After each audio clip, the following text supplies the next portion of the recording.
This program is presented by WGBH Boston in co-production with KQED San Francisco. Enterprise is co-produced with Learning Corporation of America.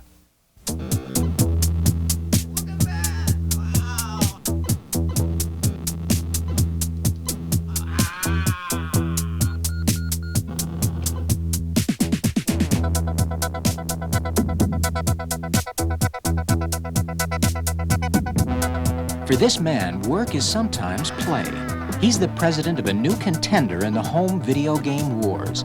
The game he's playing is called Atlantis, and it's about to be introduced to the public. If all goes according to his plan, he stands to make millions. But this is a game full of surprises. This week on Enterprise, All in the Game. I'm Eric Severide. If you weren't watching me right now, you might well be playing this, a home video game. That'd be a mistake, of course, but understandable. This year, Americans will spend $1.5 billion on game cartridges alone. Add the revenue from arcade machines and home consoles, and you have a $7 billion a year industry, one that barely existed 5 years ago. Until recently, the business was dominated by a single giant. But the explosion in the game's popularity and profits has drawn a dozen new competitors into the marketplace. This young and aggressive industry has now become a volatile one as well, where the stakes and the risks are high. This week on Enterprise, we follow a new company that hopes to stake its claim in what may be the biggest gold rush in the history of the entertainment business.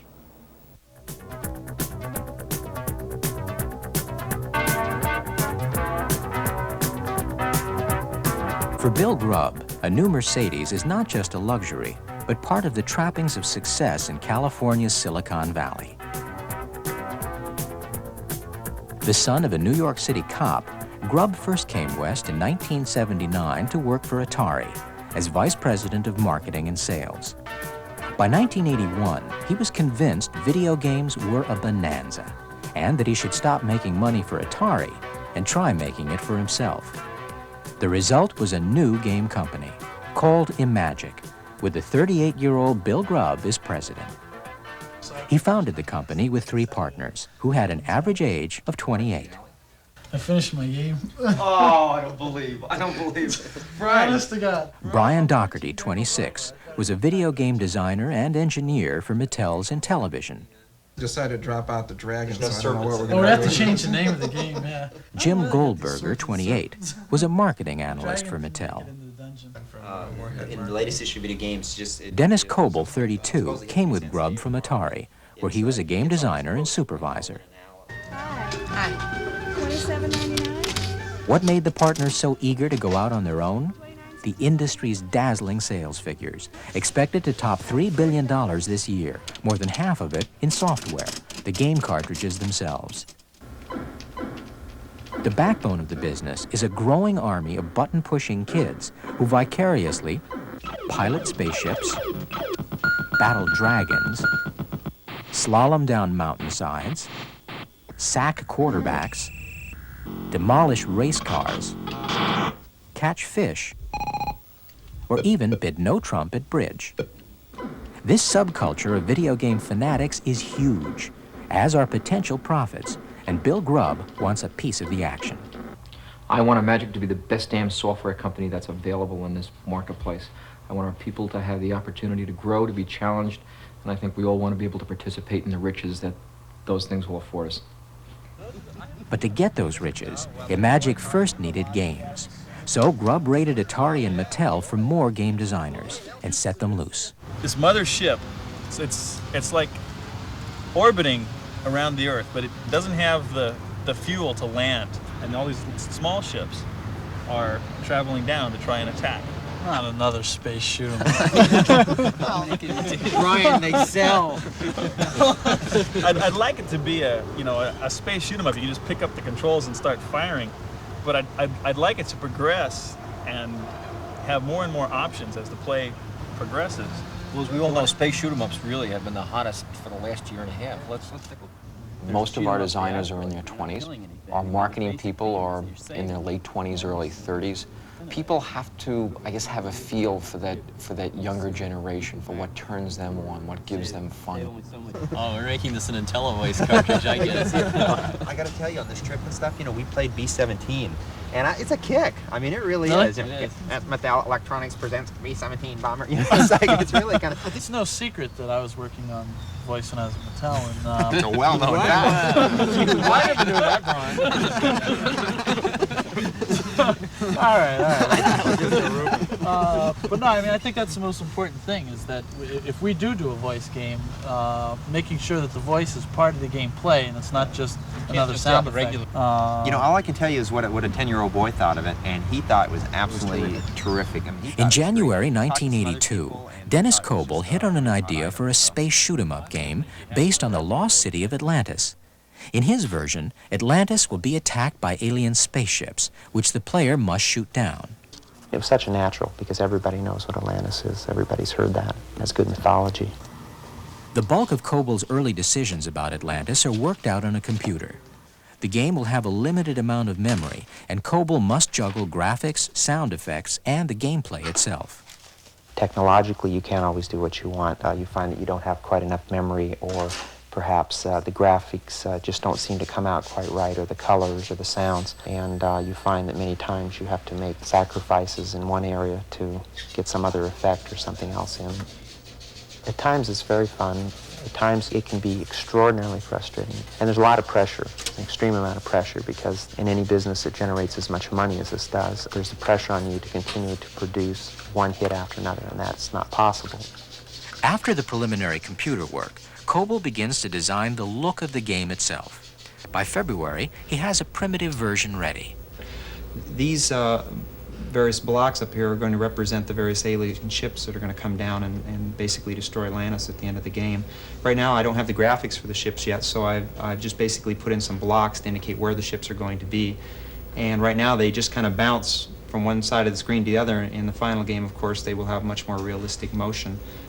Okay, so these are the new Atlantis ships I've been working up. COLBOL's spaceships are designed with the aid of a graphic artist and a computer animator. It looks like I'm going to have about enough room for maybe 3 or 4 actual ship pictures in the game, the way things are looking right now. That's kind of nice. That's really nice. That was moving very fast. That'd be really nice for, like, you know, very hard to hit, very fast-moving little ship. I like it. Yeah. Looks good. Atlantis is basically a space shoot-'em-up, typically the most mass-marketed type or oriented type games. In other words, you're going to sell 2 games of a given quality level. If one of them is a space shoot-'em-up, another one is a strategy game, you're going to sell more space shoot-'em-ups. And selling more games is important to COLBOL. Designers get royalties on their games, up to 2% of gross sales. If Atlantis is a big success, COLBOL will make a great deal of money. You know, I stand to make an awful lot of money off of it, you know, several $100,000. But Atlantis' competition will be fierce. When Imagic was formed, there were only 3 competitors to worry about. Atari was the first video game company and is still far and away the industry leader, producing both hardware, the systems the games are played on, and software, the actual games. Mattel, with its Intellivision games, is next, also producing both hard and software. But a revolution of sorts was started by Activision, a company which produces only the more profitable game software, which can be played on Atari or Mattel hardware. Imagic is trying to follow Activision's lead. Activision is a $66 million company. They have a good deal of money in the bank. They have some sharp marketing and salespeople, so they are really our main competition.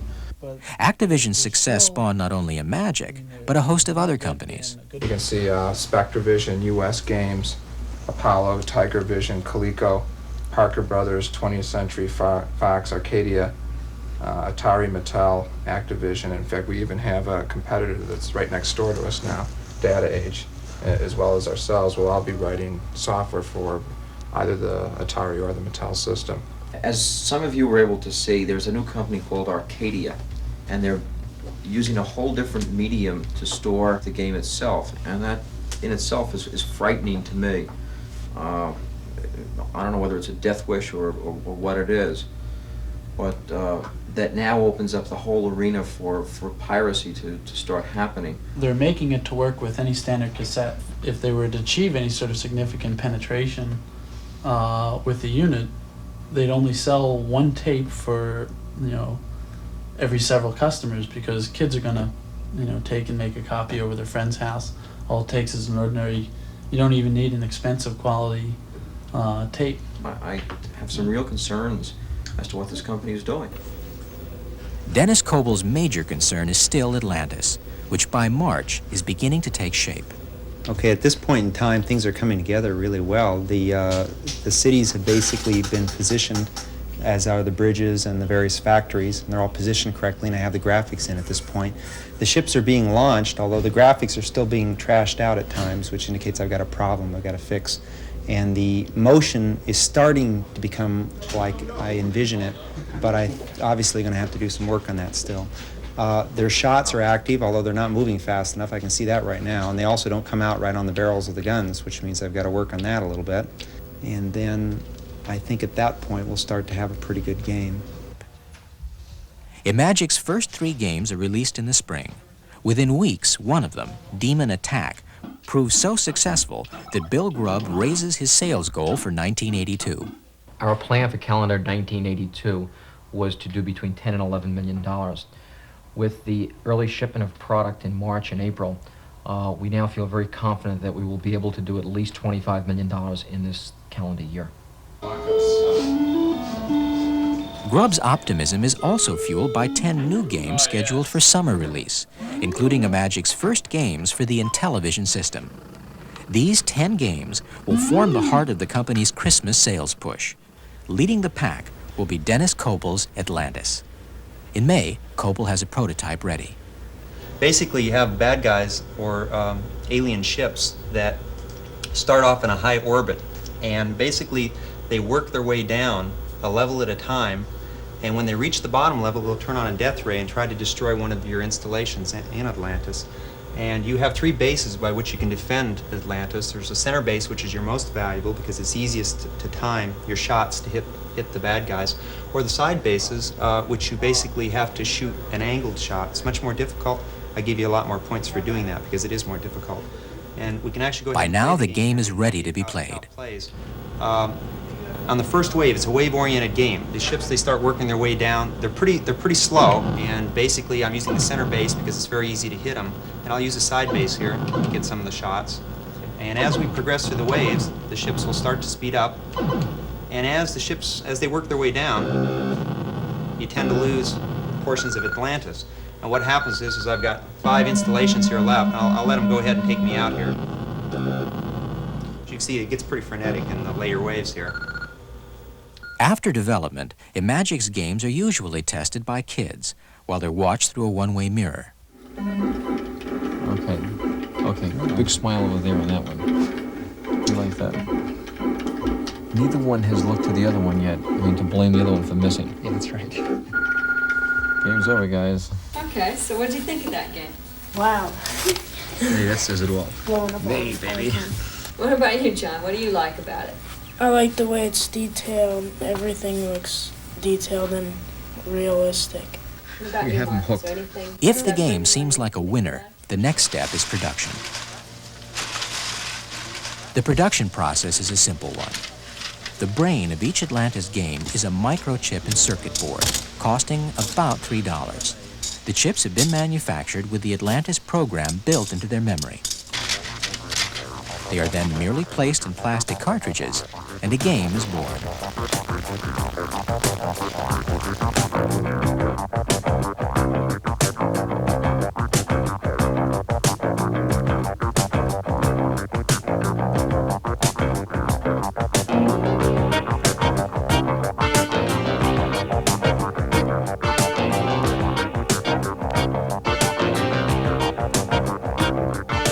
The entire process costs under $5 a game. Atlantis will then be sold to wholesalers for $16. By the time it hits retail shelves, it will sell for $26 to $32. That's assuming, of course, that the game does sell. The first big test is in June. when Atlantis and the rest of Imagic's new line debut at the Summer Consumer Electronics Show in Chicago. It's very similar, I guess, to bringing a Broadway show onto Broadway, and this is our opening night. And the reviews will be our critics and our customers as to how they will receive our product. There is adrenaline that's been pumping since I woke up this morning. I wasn't able to sleep last night, and yes, I'm nervous. Everyone who embarks on such an endeavor like this, my palms are sweaty. I am nervous. The show is the single most important event of the year for Imagic, when stores from across the country begin their pre-Christmas buying frenzy. That'll be the video. I need an audio out, which is just an RCH. Ah, damn. The first night includes a nervous rehearsal of a presentation to the company's sales representatives. Let me see how many lines I can blow. Once again, welcome. The 5 months that have passed since we last got together as a group have gone by very quickly. We promised delivery in April. We started in March. We said the product would blow off the shelves. The empty shelves speak for themselves.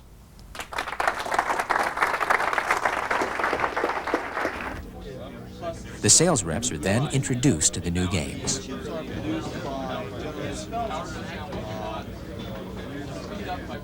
Across the hall, Grubb is ecstatic with their reaction. Someone else came up and said it was like an inspirational meeting. I mean, he was ready to say, "I believe!" Bill let him down. All I wanted him to say is, "Yes, I'll sell." There are some things that I will say that everyone maybe thinks that they understand, but it's the most important 4 days we have in selling for the next year. Start to read name badges very carefully. The ones that we're mostly concerned with are the distributors and the retailers. There'll be a lot of competition there. The names of our suppliers are confidential information. We don't want to tell anyone where we're getting our packaging or who has designed our packaging or who we're buying our chips from. There are a number of brand new companies that are going to be in this business. Let them tough it out for themselves and let them go through the school of hard knocks that we had to go through.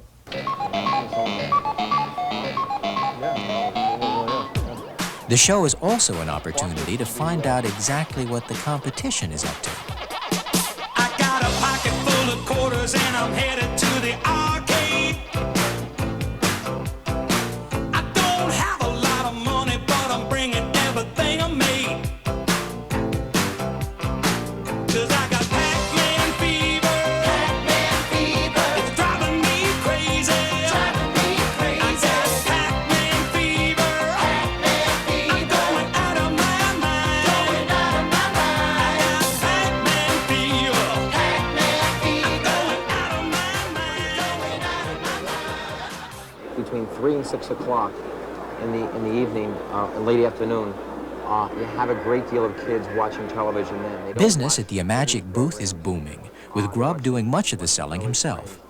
For the buyer from Montgomery Ward, a chief concern is TV advertising. And then a good deal of the older kids, the 12, the 14-year-olds, watch Monday Night Football. So that's an area that we're looking at. We're then looking to go on Children's Network, which is Saturday morning. And there we capture a good deal of the younger audiences. And the booth isn't the only place where business is good. Outside, in this motorhome, international sales manager Stan Peters is working foreign buyers, in this case, West Germans. When you look at this, it's very difficult to distinguish what language it is. It looks basically just like a lot of writing. What do you think if we were to put here, just headline it, English, underline it, Francais for French, Deutsch for German? In our feeling and understanding, we are around 2 years behind the American market in this kind of business. So we expect not an immediate great business, but in the next 2 or 3 years, a big business. By the time the show closes, Atlantis' sales figures are star quality, with more than $4 million in committed orders. Imagic's total from the show is $24 million. That's for a company that originally hoped to do $11 million all year. So once again, Bill Grubb raises his sales goal. We now feel very confident that we will do at least $50 million in calendar 1982. Though the Chicago show was a huge success, there were some big fish that got away. Back in California, the Imagic staff reviews its failure to land the 2,000-store Kmart chain. Their earnings have been going down over the last 18 months. Part of it's due to the recession, but part of it is they've hit maturity in certain markets, and they are managing their inventories very carefully. So we really have to do a real hard sell on them. Once they see our commercials, and I think once they see... It's going to have to be a recognized national brand before they're going to be able to move on it. Yeah. Because he has to replace Atari product in order to bring it in at this point. They pioneer no new products, and we're not a nationally advertised brand today. Well, we'll be spending $7 million on television from October through February. I understand that. I mean, that makes us a nationally advertised company in October. Can we somehow slide it up the organization? Is there anyone who's really into video games above his level? Absolutely not. It is not a summertime thing. They look to get lean in the summertime. They know the sales curves, and they're most cautious about their inventory at this time. It's so frustrating. I mean, we know we have some damn good stuff, and he recognizes it. And I don't know. All right, every 2 weeks there should be something that should go out, and I would like to be involved in that breakfast at the lunch meeting in July. In late July, Atlantis hits retail shelves. Through word of mouth and packaging alone, the game begins to sell. Early reviews in video game magazines are good, and Imagic begins an Atlantis promotional contest. Within a month, the game is selling briskly. Hello? But September brings a new escalation in the video game wars, a sudden barrage of competitors' ads. E.T. Video game? In television football, it's the closest thing to the real thing. Kaboom! By Activision. This is the arcade experience. We're ColecoVision. The early TV barrage catches Imagic by surprise and means that competition for commercial time will be fierce. Imagic will spend $2.5 million promoting Atlantis on TV. So you created Atlantis for Imagic. I was at Atlantis. The skies above the underwater city filled with Gorgon attack vessels. 3 sentry posts fought desperately, but they were no match for the Gorgon death rays. But you're here. I thought the Gorgons destroyed everybody at Atlantis. We did! Atlantis by Imagic is for Atari and in television systems.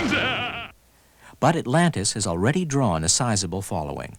By mid-September, even before the TV ads have run, Atlantis appears on Billboard magazine's list of best-selling video games. There is little question now that Dennis COLBOL is going to hit it very big. Oh, there's, well, it's a good feeling. No, you know, it's a neat feeling. It's part of the, you know, kind of the American dream. And everyone wants to be successful. You equate money with success. That's what everybody thinks of, and a lot of us feel that inherently.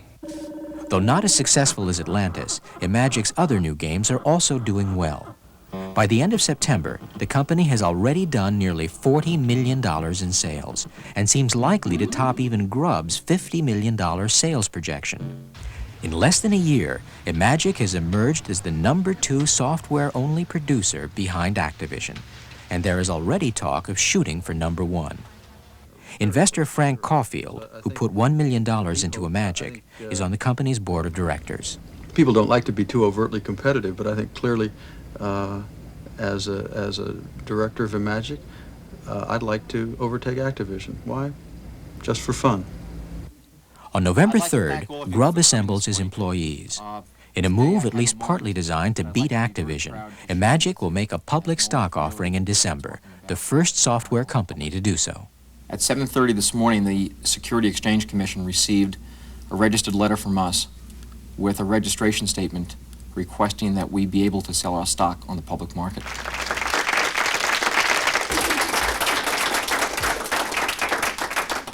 What it really means is that it will give us the financial flexibility to be able to do a lot of things that we haven't been able to do in the past.